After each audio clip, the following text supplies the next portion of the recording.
Hi everyone, in this video we're going to introduce section 8.3 where we're going to learn about acids and bases. I've divided the second half of this unit into two different checkpoints to break things up a little bit.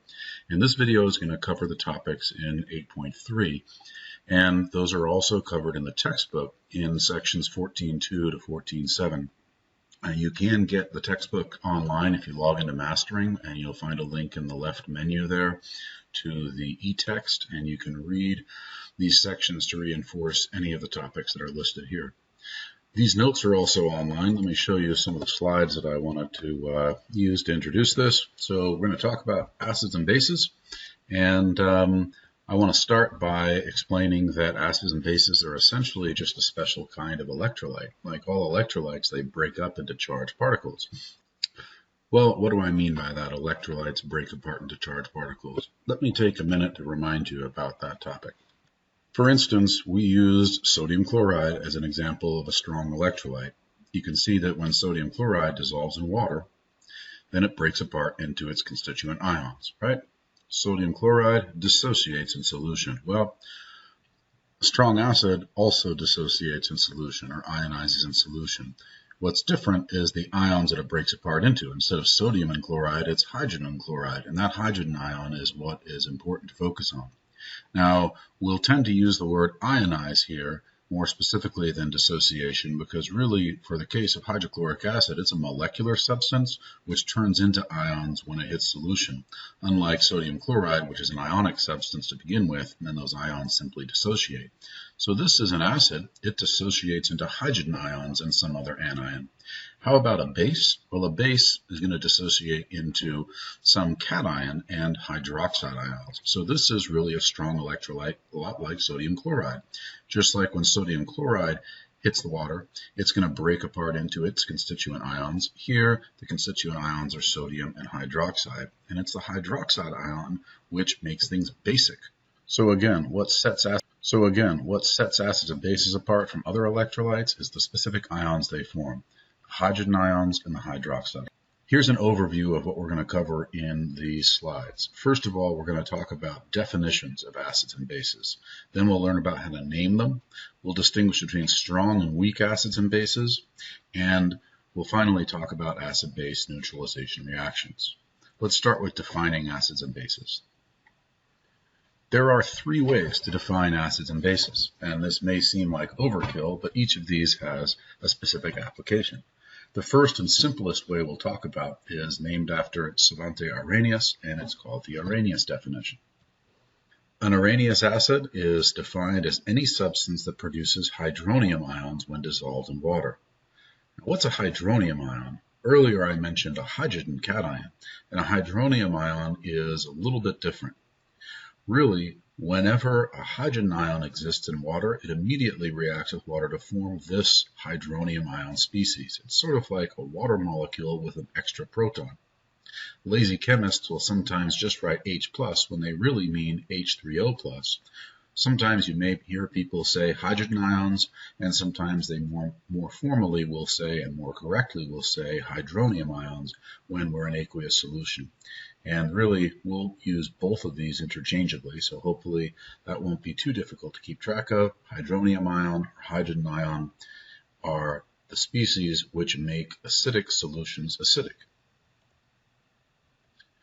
For example, hydrochloric acid is an Arrhenius acid because when it dissociates, those hydrogen ions react with water to form hydronium ions, and therefore hydrochloric acid will increase the concentration of hydronium in a solution. How about bases? How do we define bases according to the Arrhenius definition? An Arrhenius base is just any substance that produces hydroxide ions when dissolved in water. So it should make sense that sodium hydroxide is an Arrhenius base. Why? Well, it dissociates into sodium ions and hydroxide ions. And those hydroxide ions, of course, being free in solution, are going to increase the concentration of hydroxide in water. Now, sometimes we'll use the word salt. Salts are simply ionic substances that break up into ions other than hydronium and hydroxide, like table salt or potassium nitrate or lithium sulfate. Notice when these dissociate in solution, they do not form hydronium or hydroxide ions. So we just simply call them salts. See if you can identify each of the following as either an acid, base, or a salt. What you want to look for instance, in number 1, is the presence of a cation and anion, and you may recognize the second half of that formula as the acetate anion. So the first part is the H plus cation, that is an acid. Now the second example is potassium sulfate. When that dissociates, it's not going to form hydrogen ions or hydroxide ions, so it's neither an acid nor a base. See if you can get the last few correct.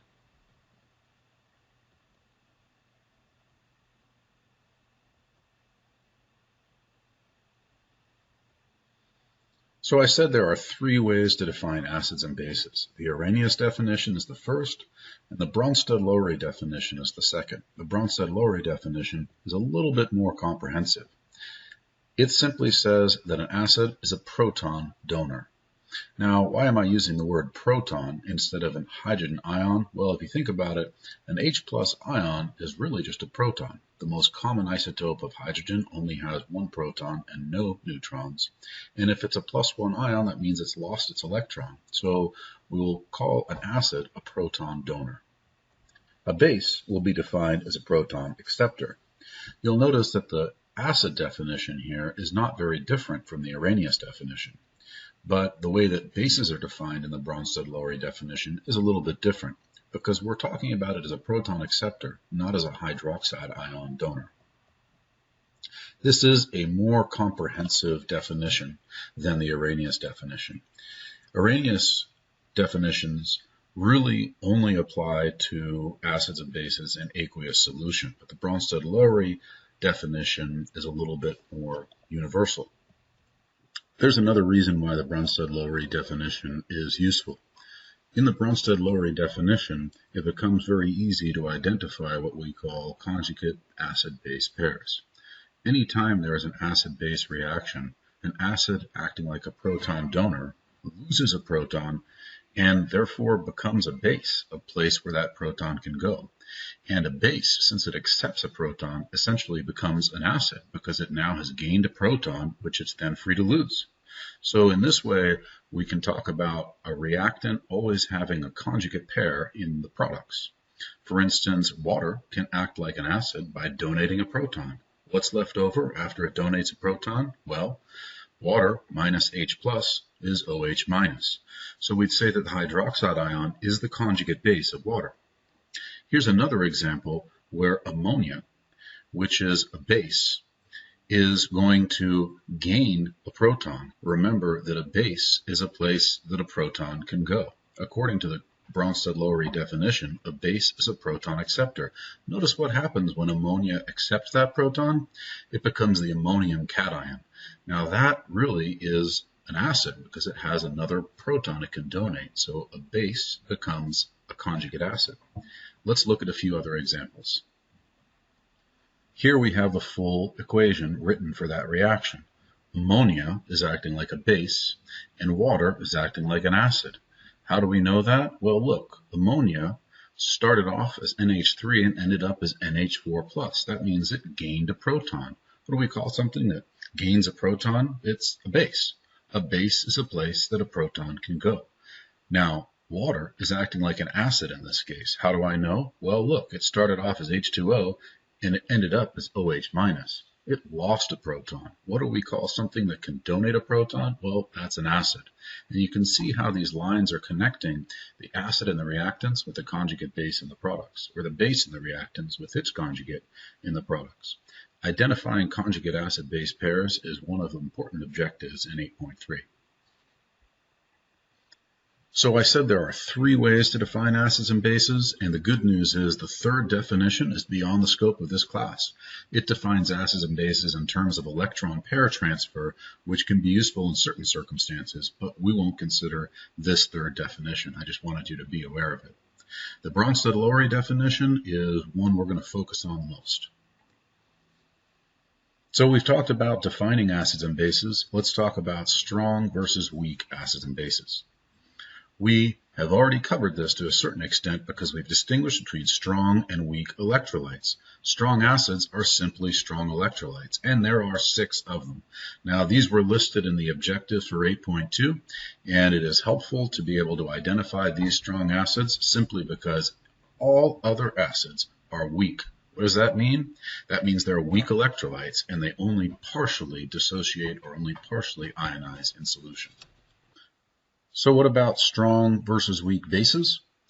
Strong bases are strong electrolytes, and weak bases are weak electrolytes.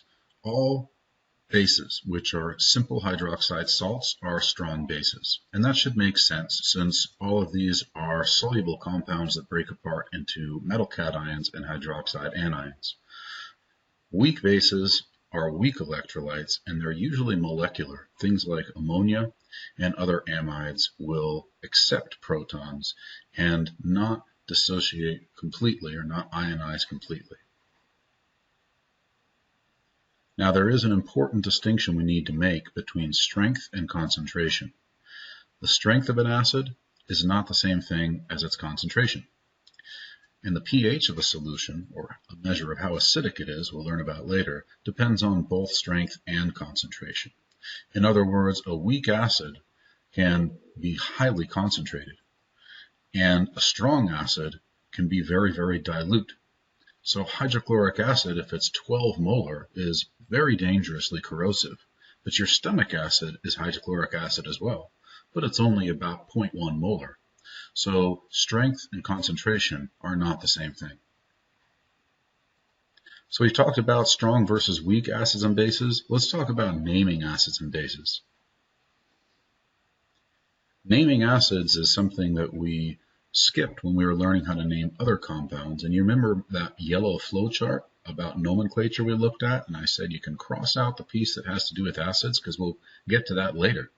Well, here it is later, and we can learn how to name acids. It makes sense that acids always have hydrogen at the front of the formula in our definitions, and that's because they're proton donors. So you can see HCl, HBr, H2SO4, they all start with hydrogen, but a couple of those are what we call binary acids. They're just HX, in other words, H and one other monoatomic anion. These will always be named like this, hydroic acid, where the is going to be the root of the anion. So for instance, hydrochloric acid, hydrobromic acid, and hydroiodic acid for HI. If, however, in the second case we have hydrogen plus some polyatomic anion, like sulfate or sulfite, there are special rules which apply. If the polyatomic anion ends in ate, like sulfate, for instance here, this is what you might have called previously hydrogen sulfate, then the suffix we'll use is ic. This is called sulfuric acid. What if we were talking about a ite polyatomic ion, like sulfite? We don't call this hydrogen sulfite, we call it sulfurous acid. The ite suffix becomes an us suffix. And finally, there are a few polyatomic ions that end in ide. For instance, the cyanide anion. Well, if it ends in ide, we name it just like any other binary acid. Hydrocyanic acid is what this one would be called. Naming acids is a little tricky, but there are only a few of these that are commonly encountered. So it doesn't take too long before we can name these. See if you can get these correct before I show you the answers. These are named hydrochloric acid, hydrobromic acid, and hydrofluoric acid, all according to the rules for binary acid naming. And now we have some that are ternary acids. In other words, they have polyatomic ions. Nitrate, nitrite, and phosphate. Well, those would be named nitric acid, nitrous acid, and phosphoric acid. Naming bases is very straightforward. We name bases the same way we name any other ionic compound. Sodium hydroxide, calcium hydroxide, etc. So let's go on to the last topic in these notes, which is about acid-base neutralization reactions. When an acid reacts with a base, we can think of this as a double displacement reaction. The hydrogen cation in the acid will react with the hydroxide anion in the base and form hydrogen hydroxide, water, and we'll be left with a simple salt. The cation of the base and the anion of the acid make this salt. Now, in this case, it happens to be table salt, sodium chloride, but depending on the acid and base, it could be any other simple salt. As a general rule, an acid-base reaction produces water and a salt. Here's another example. In this case, we have hydrofluoric acid and potassium hydroxide. Well, we still formed water and a salt, but in this case, the salt is potassium fluoride. See if you can predict the products of some of these other reactions. In the third case, the product will be potassium nitrate and water. And in the last case, it will be ammonium nitrate and water. We can even go backwards, like in the last example here, and reason that the base that must have been involved is magnesium hydroxide, and the acid that must have been involved in that last reaction must have been sulfuric acid, H2SO4. So that wraps up the notes for section 8.3. Make sure you check the textbook and read the sections that are noted here to reinforce any of these learning objectives, and let me know if I can answer any questions about this content. See you next time.